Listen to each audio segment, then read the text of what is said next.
Bonjour et bienvenue dans cette nouvelle vidéo sur louer en courte durée. Je suis Sébastien, je suis ravi de vous accueillir. Et dans cette vidéo, je vous propose de passer en revue l'évolution de la réglementation de la location courte durée. Alors, est-ce qu'il faut y voir justement un durcissement de cette réglementation ou plutôt une professionnalisation de ce marché? C'est ce que je vous propose de voir aujourd'hui dans cette vidéo.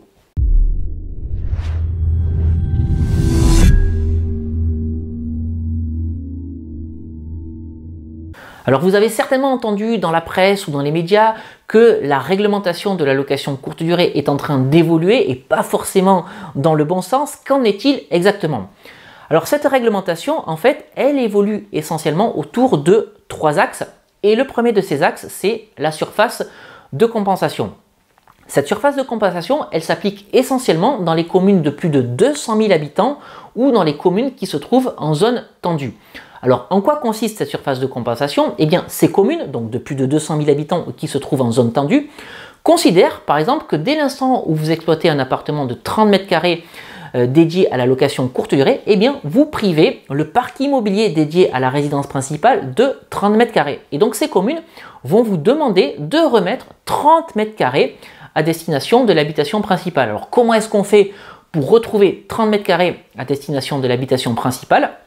Eh bien, il suffit tout simplement d'acheter des bureaux ou une surface commerciale de 30 mètres carrés et de la transformer en habitation. Ça veut dire que pour exploiter 30 mètres carrés en location courte durée d'un côté, eh bien, il va falloir acheter 60 mètres carrés. 30 mètres carrés d'un appartement, par exemple, que vous allez exploiter en location courte durée et 30 autres mètres carrés de bureaux ou de surface commerciale que vous allez transformer en habitation. Alors je mets un bémol parce que dans des communes particulières et notamment Paris, dans certains arrondissements, cette surface de compensation, elle est doublée. Et donc pour reprendre mon exemple, si vous souhaitez réaliser de la location courte durée sur 30 mètres carrés dans un appartement, eh bien il va falloir acheter 60 mètres carrés de bureaux ou de surface commerciale pour les transformer en habitation. Alors est-ce que cette surface de compensation est potentiellement quand même un vrai frein? Si vous me suivez, vous savez que pour investir dans l'immobilier, quel que soit le mode d'exploitation que vous allez choisir, il faut uniquement acheter des bonnes affaires. Et donc pour reprendre mon exemple toujours, si vous souhaitez faire de la location courte durée dans un appartement de 30 mètres carrés, cet appartement de 30 mètres carrés devrait être une bonne affaire immobilière. Si la commune dans laquelle vous souhaitez exercer cette activité est une commune qui demande la surface de compensation, vous allez devoir retrouver 30 mètres carrés pour les transformer en habitation principale. Mais acheter des bureaux ou une surface commerciale pour les transformer en habitation peut être l'opportunité de réaliser une seconde bonne affaire immobilière. Donc vous allez faire une première bonne affaire immobilière avec le logement que vous dédiez à la location courte durée et une seconde bonne affaire immobilière en achetant en dessous du prix du marché des locaux de professionnels, donc de bureaux ou de surface commerciale que vous allez transformer en habitation. Donc sur un seul projet immobilier, l'opportunité de réaliser deux bonnes affaires immobilières. Alors vous allez me dire, oui mais Sébastien, il faut quand même avoir la capacité financière de pouvoir acheter 60 mètres carrés lorsqu'on prévoit uniquement d'acheter 30 mètres carrés pour faire la location courte durée. Oui, vous avez tout à fait raison. Maintenant, si vous n'avez pas la capacité financière d'acheter cette surface de compensation, et donc, je le répète, de faire deux bonnes affaires immobilières, eh bien, tout simplement, renoncez à votre projet dans la commune en question, mais peut-être aller juste dans la commune d'à côté qui ne vous demandera pas cette surface de compensation. Voilà donc en tout cas le premier axe de l'évolution de la réglementation, la surface de compensation. Alors le second axe de l'évolution de cette réglementation, ça va être le changement d'usage. Toujours dans les communes de plus de 200 000 habitants ou dans les communes qui se trouvent en zone tendue, on peut vous demander de faire un changement d'usage du bien immobilier que vous dédiez à la location courte durée. Alors comment ça se passe?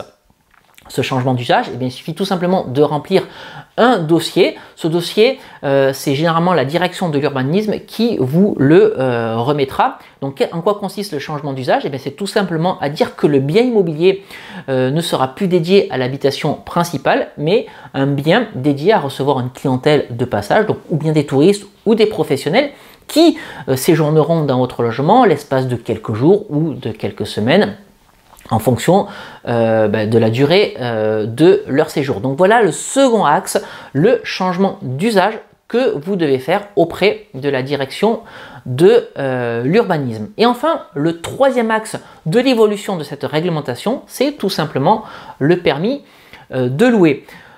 Maintenant, pour faire de la location courte durée, au moment où vous allez vous déclarer auprès de la police administrative pour déclarer votre logement en tant que meublé de tourisme, on va vous allouer en retour un numéro d'immatriculation, donc encore une fois un permis de louer que vous devrez saisir au moment où vous allez déclarer votre annonce sur les principales plateformes de réservation en ligne, donc Booking, Airbnb, Abritel, etc., etc. Au moment où vous allez déclarer vos annonces sur ces plateformes-là, si vous n'avez pas ce numéro d'immatriculation, eh bien, vous ne pourrez tout simplement pas publier vos annonces. Voilà donc les trois axes majeurs de l'évolution de cette réglementation. 1. La surface de compensation. 2. Le changement d'usage. 3. Le numéro d'immatriculation. Alors, est-ce que la réglementation, avec ces nouvelles contraintes, évolue ou non dans le bon sens? Eh bien, je pars du principe que ce marché est en train de se réguler, ce marché est en train de se professionnaliser.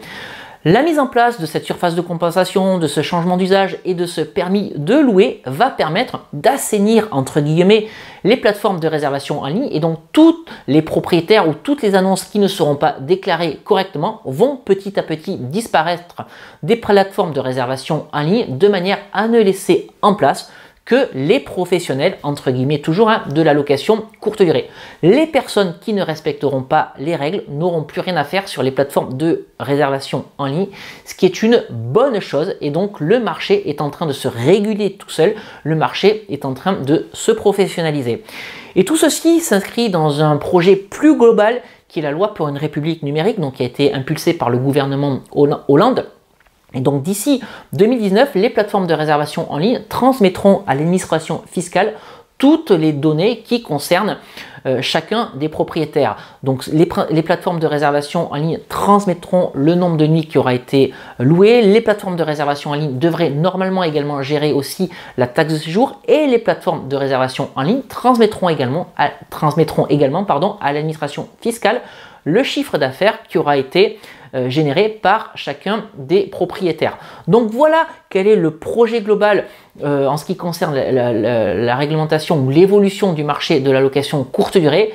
On passe à davantage de professionnalisme et on va laisser de côté l'amateurisme, entre guillemets, parce qu'il y avait quand même un certain flou autour de cette activité, autour de la réglementation jusqu'à présent. Donc cette réglementation est plutôt une bonne chose qui va laisser place finalement à plus de professionnalisme et moins d'amateurisme en ce qui concerne la location courte durée.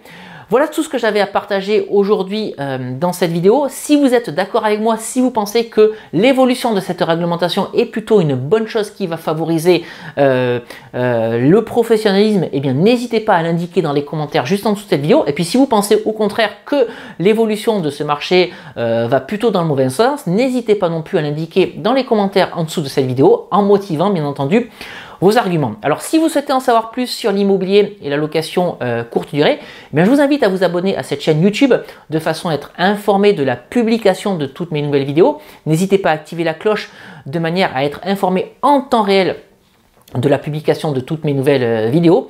Et puis, je vous mets également à disposition deux e-books, Convaincre la banque, mode d'emploi et doubler son salaire avec la location courte durée, e-book dans lesquels je vous explique comment monter un dossier bancaire pour convaincre votre banquier de financer votre projet, et puis doubler son salaire, le second e-book dans lequel je vous explique comment, grâce à la location courte durée, vous allez pouvoir vous créer une rente immédiate sans avoir à attendre 20 ans la fin de votre crédit immobilier. Et puis si vous avez des doutes en ce qui concerne la fiscalité de la location courte durée, je vous invite à suivre une formation que je vous offre sur la fiscalité du loueur meublé non professionnel en location courte durée. Vous allez voir à travers cette formation quels sont les impôts auxquels vous êtes assujetti lorsque vous faites de la location courte durée, et surtout comment minimiser, voire ne pas payer d'impôts du tout.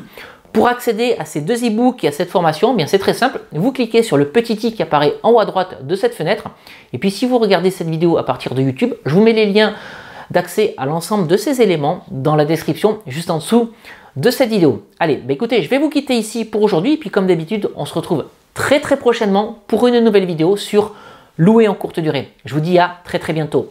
Ciao!